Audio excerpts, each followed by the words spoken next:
अच्छा, म्हणून सेशन 2 दिवस वाढवलं आज आजच्यासाठी. कल्याण डोंबिवलीमध्ये एक मिनिट, त्यांचं अजून शिंदे गटाचे नगरसेवक रमेश म्हात्रे यांनी ज्या पद्धतीनं डॉक्टरांनी नर्सेसला मारहाण केलेली आहे, संप अनेक ठिकाणी सुरू झालेला आहे. मला वाटतं आपण सगळ्यांनीच तो व्हिडिओ पाहिला. भयानक व्हिडिओ आहे. रमेश म्हात्रे हे जे मिंदे टोळीचे नगरसेवक आहेत, भाजपची आवडती टोळी आहे. अशा गुंडगर्दी करणाऱ्या लोकांना नगरसेवक बनवून आपण आता पाहिलं असेल, त्यांनी डॉक्टर्सवर जो हात उचललेला आहे, अतिशय भयानकपणे हा अटॅक झालेला आहे. साधी सोपी गोष्ट होती. डॉक्टरनी सांगितलं होतं एका गर्भवती महिलेला चेकअप झाल्यानंतर की त्यांचं जे मूल असेल ते कदाचित प्रीमेच्युअर असू शकतं आणि त्यांना NICUची गरज लागेल, निकूची गरज लागेल. सगळे निकूचे बेड त्या हॉस्पिटलमध्ये भरलेले होते आणि दुसऱ्या हॉस्पिटलमध्ये ऍडमिशन मिळालं तर चांगलं होईल असं सांगितलं होतं. पण ह्या संतापातून हात उचलणं, मारणं, महिला असो पुरुष असो, कुठचेही डॉक्टर असो, नर्स असो, मेडिकल स्टाफ असो, हे आपण पाहिलं असेल. ही गुंडगर्दी ही भाजपची आणि मिंदे टोळीची सगळीकडे झालेली आहे.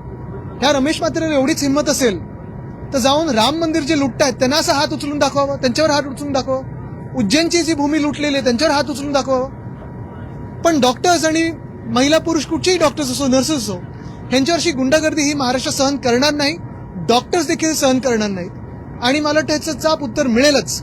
पण महत्वाची गोष्ट म्हणजे ह्या नगरसेवकाला नुसतं अटक नाही तर बरखास्त करून ह्याची परेड काढली पाहिजे डोंबिवलीमध्ये, नाहीतर हा महाराष्ट्र शांत बसणार नाही. रमेश म्हात्रेंची पार्श्वभूमीच ही अशा पद्धतीने गुन्हेगारी स्वरूपाची राहिली, कुठेतरी कायद्याचा भाग त्यांना राहिला. पार्श्वभूमी असो किंवा नसो, कोणी असं जर केलं आणि डॉक्टर्सवर हात उचलला, नर्सवर हात उचलला, बरं अशा कारणासाठी, तर मग ह्या लोकांनी न्याय कोणाकडे मागायचा?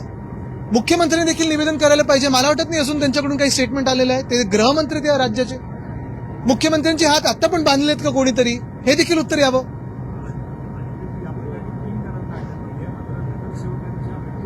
अटक कोणालाही झाली असेल तरी नगरसेवकाबद्दल काय, त्याला कोणी अटक केली आहे का, त्याची परेड कोणी काढली आहे का, त्याला बरखास्त केलंय का, की अशीच मस्ती आम्ही सहन करत बसायची?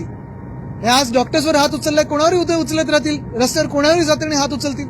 मग महाराष्ट्राच्या जनतेने विचार केला पाहिजे की मिंदेंची जी टोळी आहे ही गुंडागर्दी महाराष्ट्र सहन करेल का?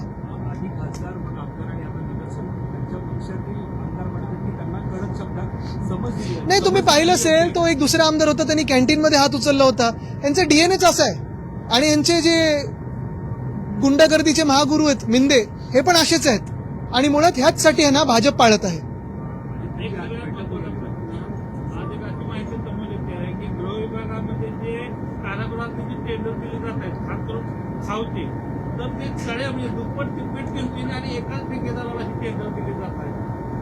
अहो, हे ज्या पक्षांनी राम मंदिरामधली दानपेटी नाही सोडली, आज आम्ही घोषणा दिल्या जय श्रीराम जय शिवराय म्हणून आहात, तर आमच्या अंगावर आले भाजपवाले.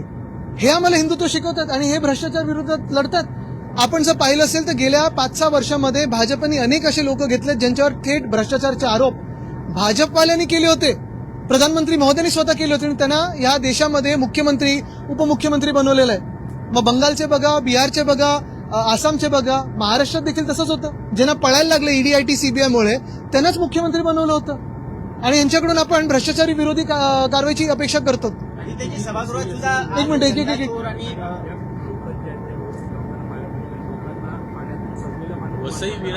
आज आम्ही अल्पकालीन चर्चा मागितली होती, पण अध्यक्ष महोदयांनी ती काल पण घेऊ दिली नाही, आज पण घेऊ दिली नाही.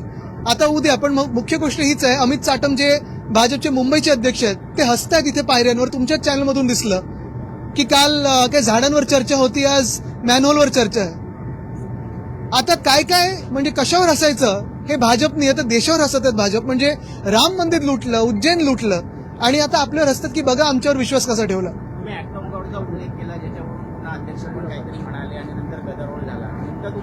ऍक्ट ऑफ गॉड म्हणजे सगळं काही उत्तर एक तर प्रशासनाने केलं, नेहरूंनी केलं, ठाकरेंनी केलं किंवा ऍक्ट ऑफ गॉड म्हणजे हात धुतला यांनी भाजपवाल्यांनी. पण मी हेच त्यांना विचारलं, मग राम मंदिर जे लुटलंय ते पण तुम्ही ऍक्ट ऑफ गॉड बोलाल का भाजपकडून? कारण भाजप हल्ली स्वतःला देव मानायला लागली आहे. तुम्ही पाहता अनेक त्यांच्या नेत्यांचे फोटो आहेत, एखाद्या पाटावर उभे ज्याच्यावर आपलं स्वस्तिक आहे त्याच्यावर बूट घालून उभे आहेत. कोण त्यांचेच नेते जाऊन मंदिराच्या आत अंगणात बूट घालून जात आहे. मग ऍक्ट ऑफ गॉड काल तर आपण पाहिलं असेल, हनुमानजींना नितीन नाबींसमोर नाचवलेलं आहे आणि मग स्वतःला तुम्ही देव मानायला लागलेत का? ज्या भाजपनी राम मंदिराची दान, म्हणजे आम्ही पण तिथे पक्ष म्हणून असेल पक्ष निधी दिला होता, आम्ही स्वतः परिवाराकडून निधी दिला होता, हे काय आम्ही उपकार नाही म्हणत, आमचं ते स्वप्न तर राम मंदिर ते व्हायला पाहिजे. पण जो विश्वास आम्ही ज्या समितीवर ठेवला, ज्या चंपतरायवर ठेवला, ज्या अनिल मिश्रांवर ठेवला, आज त्यांनीच विश्वासघात केलाय. आणि फक्त आमचा नाही तर लाखो करोडो हिंदूंचा विश्वासघात केलाय. हिंदू के जे हिंदू नसतील पण त्यांनी रामावर विश्वास ठेवला असेल, राम मंदिरावर विश्वास ठेवला, त्यांचा देखील भाजपाने विश्वासघात केलेला आहे. काल त्यांचे राजीनामे घेतले, त्यांना फाशी कधी देणार चंपतराय आणि अनिल मिश्रांना? बरं, ज्यांना त्यांनी नेमलं त्या भाजपला कधी तुम्ही प्रश्न विचारणार आहात? आज मी पुन्हा एकदा आपल्या माध्यमातून, जसं काल विचारलं तसं आज विचारतोय, जे 6 खासदार आमच्यातून पळून गेलेत, जे आधी गद्दार पळून गेले हिंदुत्वासाठी, त्यांना विचारत आहे, भाजपला तुम्ही विचारणार का की राम मंदिरामध्ये सुप्रीम कोर्ट मॉनिटर्ड आम्हाला चौकशी पाहिजे? दानपेटी लुटता तुम्ही, एवढंही सोडलं नाही तुम्ही.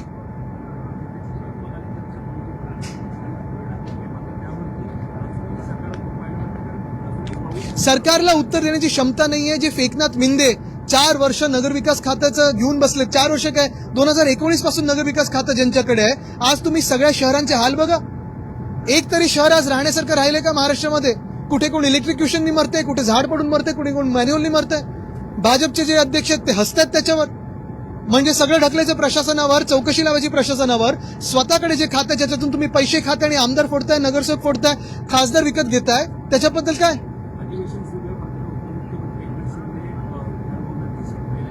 ते 4-5 दिवस काय 4-5 वर्ष कुठे उत्तर द्यायला त्यांना क्षमता नाही, त्यांच्यात उत्तर देण्याची हिंमत नाहीये आणि देतच नाही उत्तर. मराठी उद्या मी हिंदी देतो आणि इंग्लिशवाल्यांनी पण आताच विचारा.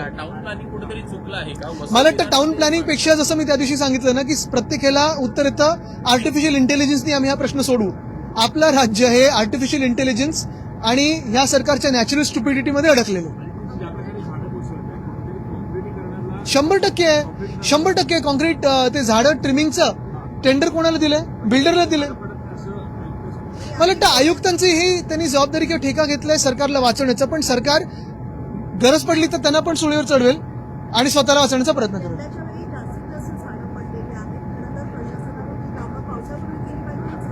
नाले सफाई झाली नाही, यावेळी पाऊस उशिरा आला तरी रस्त्यांची कामं पूर्ण झाली नाहीत. नाशिकमध्ये आपण पाहिलं असेल, अजूनही ती काल परवाकडे परत गोदावरीला पूर आला, पाणी भरलंय, जिथे कामं रस्त्याची थांबलेली आहेत. पुण्यात पण तसंच आहे, मुंबईत तसं आहे. संपूर्ण महाराष्ट्रात हाल ह्याच्यात. नाले सफाई झाली नाहीत, रस्त्याची कामं पूर्ण झाली नाहीयेत. झाडांची जे ट्रिमिंग आहे, ट्रिमिंग सोडून झाडं कापायला लगेच पुढे येतात हे महानगरपालिकावाले, पण अजूनही, आणि बिल्डरना परवानगी द्यायला, पण ट्रिमिंग कुठेही झालं नाहीये.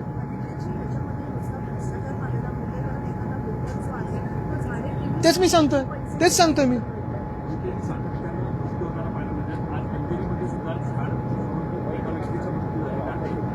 ते झालेलं आहे. दुसरीकडे भांडूपमध्ये एक बीएसटी परत ठोकून मला वाटतं मृत्यू झालेला आहे की जखमी झालेले आहेत. मुळात हे सरकार चाललंय कसं आणि कुठे? गाडी रिव्हर्समध्ये पुढे पुढे मागे काय, कुठे कसं काय चाललंय सरकार? 4 ड्रायव्हर झाले 4 दिशेला न्यायला आणि कोणालाही कळत नाही कुठच्या रस्त्याने जायचं.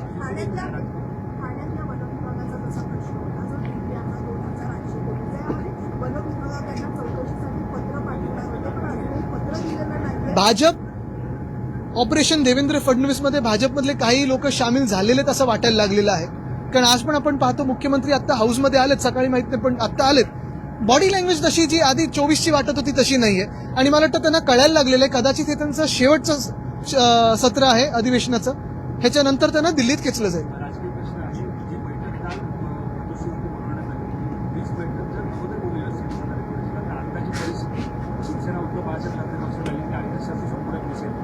त्यांना सांगा पहिला, आज आता हिम्मत करा थोडी आणि भाजपला विचारला राम मंदिर चोरलंय ना, त्याच्याबद्दल काय जरा उत्तर द्या.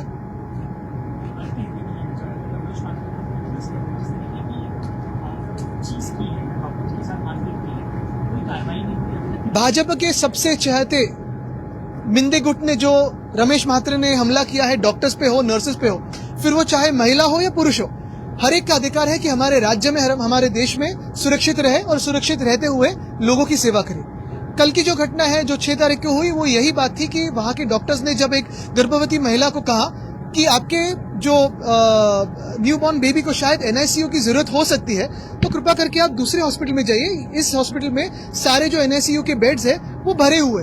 तो उसी को सुनते इस रमेश म्हात्रे ने हमला कर दिया वहां के डॉक्टर्स पे, नर्सेस पे.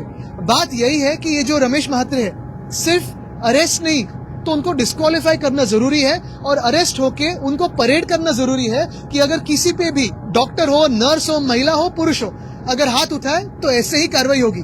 लेकिन सवाल यह भी उठता है कि क्या जो हमारे गृह मंत्री है, मुख्यमंत्री है, ये कार्रवाई कर पाएंगे? शायद करना चाहते हैं, लेकिन क्या वो कर पाएंगे? क्योंकि ऊपर के आदेश है कि एकनाथ शिंदे को हाथ मत लगाओ। तो वो आदेश ऊपर के माने या जनता के स्वास्थ्य की बात करें, ये देखते हैं। आज सदन में हमने देखा कि राम मंदिर चोरी का मुद्दा भी उठा और विपक्ष और सत्ताधारी आमने सामने खड़े थे। इस मुद्दे को लेकर बात साफ है।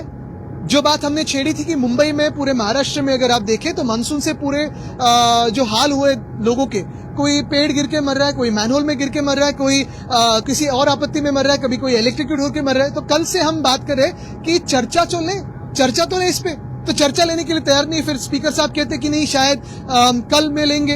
हमने कहा कि ये में जाते हैं, भाजपा के बहुत सारे नेता हैं, उनके अध्यक्ष स्वयं हनुमान जी सामने नाचते हैं और अध्यक्ष जी देख रहे हैं कि देखो मेरा स्वागत तो हनुमान जी कर रहे। और बात यही है कि अगर हमने आज सदन में जय शिवराय, जय श्री राम, जय सिया राम, हर हर महादेव अगर ये नारे लगाए तो गलत क्या है?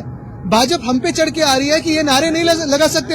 हमने ये भी पूछा और ये भी हमने कहा कि जिसने जो भी हो राम मंदिर के दान पेटी में चोरी की हो, जिन्होंने उज्जैन की भूमि की चोरी की हो, उन पे तो कार्रवाई होनी जरूरी है। ये तो स्वाभाविक है कि हम मांगेंगे। और हमने भी उसी राम मंदिर में हमारी तरफ से कुछ छोटा डोनेशन दिया था, तो हमारी निजी भावना भी उसमें है।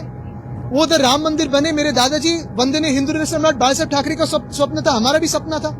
तो फिर अगर हमने ये मांग की तो भाजपा को क्यों मिर्ची लगी?